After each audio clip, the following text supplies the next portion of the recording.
ٹیپو سلطان بننے کا وقت، تحریر رؤف کلاسرا۔ سیاستدانوں کی دو تین بڑی خوبیاں ہیں جو انہیں عام لوگوں سے ممتاز کرتی ہیں۔ پہلی خوبی، عوام کو یہ یقین دلانا ہوتا ہے کہ وہ اپنا سارا رہن سہن، امیرانہ انداز زندگی اور سکون صرف اس وجہ سے چھوڑ کر سیاسی گند میں پڑے ہیں کہ وہ ان سب کی بہتری چاہتے ہیں۔ دوسری خوبی، وہ رج کر اپوزیشن دور میں مخالفوں کو گالیاں دیتے ہیں اور کسی دن انہی لوگوں کے ساتھ کھڑے نظر آئیں تو وہ یہ یقین بھی اپنے فالوورز کو دلا دیتے ہیں کہ یار یہ سب کچھ سیاست میں چلتا ہے۔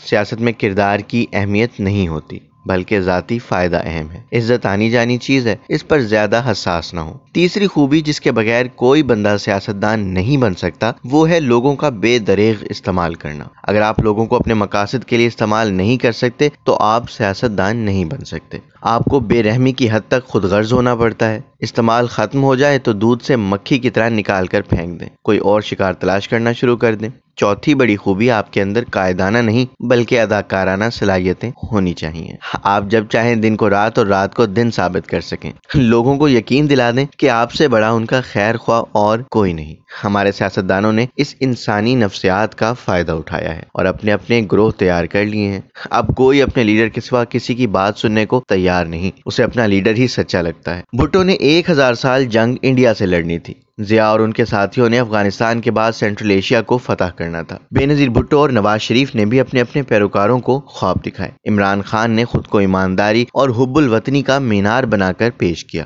آخر پر ان خوابوں سے کیا نکلا؟ بے نظیر بھٹو اور زرداری کے برطانیہ میں سرے محل نکلے تو نواز شریف خاندان کے لندن میں فلیٹس نکلے۔ پرویز مشرف کے لندن فلیٹس نکلے جو بقول ان کے انہیں سعودی شاہ عبداللہ نے $10 ملین کا تحفہ دیا تھا، اس سے خریدے۔ عمران خان کی ایمانداری سے کیا نکلا؟ عثمان بزدار، مانیکا، گجر نکلے جنہوں نے رج کر دہاڑیاں لگائیں۔ خود خان صاحب نے بھی گھڑیاں بیچیں اور چن چن کر تمام ATMs کو عہدے دیے کہ بانٹ لو۔ سائیکل پر دفتر جانا تھا لیکن ہیلی کاپٹر سے نیچے نہیں اترے جس پر 50 کروڑ سے زیادہ خرچہ آیا، جبکہ شریفوں کی سیکیورٹی پر پچھلے ادوار میں 10 ارب خرچ ہو گئے تھے۔ زرداری صدر بنے تو گڑھی خدا بخش میں ان کی حفاظت کے نام پر کنکریٹ کی دیواریں تعمیر ہوئیں۔ نواز شریف کا تیسرا دور تھا تو اسحاق ڈار نے 40 گاڑیاں امپورٹ کروا لی۔ بہانہ بنایا کہ سارک کانفرنس ہوگی، پتہ تھا کہ نہیں ہوگی کیونکہ بھارتی وزیر اعظم نے نہیں آنا تھا۔ سارک ممالک کے نام پر ڈار نے جو کروڑوں کی گاڑیاں منگوائیں، شریف خاندان نے پروٹوکول اور سیکیورٹی کے نام پر آپس میں بانٹ لی۔ آخر نیب کو زبردستی کیپٹن ریٹائرڈ صفدر سے ایک گاڑی ریکور کرانا پڑی۔ اب بتائیں کیپٹن صفدر کا کیا کام تھا کہ وہ کروڑوں کی امپورٹ کی گئی سرکاری گاڑی استعمال کرتے؟ ان کا ایک ہی میرٹ تھا کہ وہ وزیر اعظم کے داماد تھے۔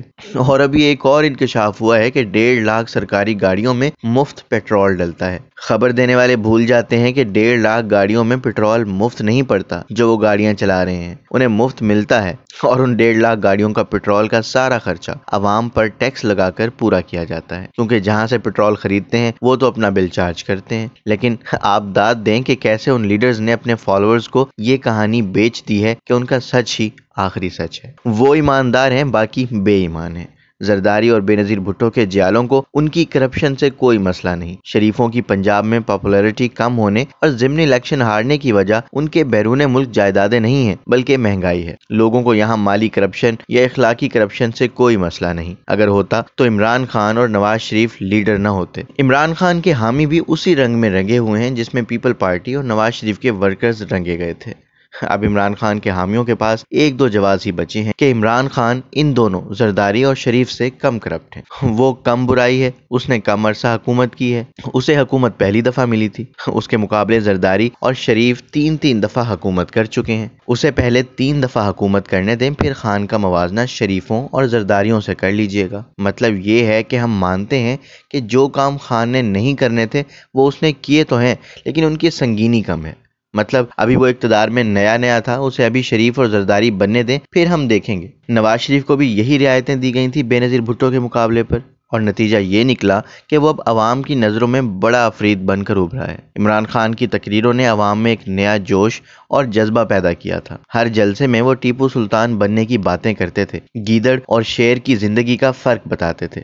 جس بندے نے قوم کو امریکہ سے لڑا کر عظیم قوم بنانا تھا وہ اب کئی ماہ سے زمان پارک میں خود کو قید کر کے بیٹھا ہے۔ مجھے یاد نہیں پڑتا کبھی حالیہ تاریخ میں کسی سیاسی لیڈر نے اپنے ورکرز یا حامیوں کو رات 2 بجے بلایا ہو کہ مجھے پولیس گرفتار کرنے آ رہی ہے، لہٰذا فوراً میرے گھر پہنچ کر پہرا دیں۔ لوگ کسی کو اپنا ہیرو اس وقت مانتے ہیں جب وہ بندہ انہیں غیر معمولی صلاحیتوں کا مالک، ذہین اور ان سے بہادر لگتا ہے۔ عمران خان کی مقبولیت کی ایک بڑی وجہ ان کی بہادری اور بے خوفی تھی کہ وہ تو امریکہ کے سامنے ڈٹ جاتا ہے۔ بھٹو بھی امریکہ کے سامنے ڈٹ کر ہیرو بن گیا تھا، خان بھی امریکہ کے سامنے ڈٹ گیا تھا، تاہم بھٹو آخری لمحے تک امریکہ کے سامنے ڈٹا رہا، جبکہ عمران خان امریکہ کے ساتھ صلح صفائی میں لگا ہوا ہے اور فواد چودھری کی امریکی سفارتکاروں سے 2-3 ملاقاتیں ہو چکی ہیں۔ عوام کو خان نے یہ یقین دلایا تھا کہ وہ انہیں زرداری اور شریفوں سے بچائے گا، وہ اکیلا ہی ان سے نمٹنے کے لیے کافی تھا۔ وہ پاکستان کا نیا ٹیپو سلطان تھا جو ایک دن کی زندگی پر 100 سال قربان کرنے کو تیار تھا۔ خان نے جس عوام کو زرداری اور شریفوں سے بچانا تھا وہی لوگ اب زمان پارک کے باہر خان کو بچانے کے لیے کھڑے ہوئے ہیں۔ ایک پرانی رسم ہے، جب کوئی شیر بوڑھا ہو جائے اور ڈرنا شروع ہو جائے تو اس کا اپنا گروہ اس کا دشمن ہو جاتا ہے، وہ اسے ڈرنا چھوڑ جاتے ہیں۔ بوڑھا شیر اپنا احترام اور دبدبہ ختم کر بیٹھتا ہے۔ خان نے بھی گرفتاری کے خوف سے جس عوام کو اپنے گھر اکٹھا کر لیا ہے، اس عوام پر سے خان کی بہادری کا رعب کم ہوتا جائے گا۔ وہ تو خان کو ایسا جنگجو مسیحا سمجھتے تھے جو زرداری اور شریفوں کی پولیس سے انہیں بچائے گا۔ پتہ چلا ہے عوام کو ہی اپنے خان کو پولیس سے بچانا پڑ گیا ہے۔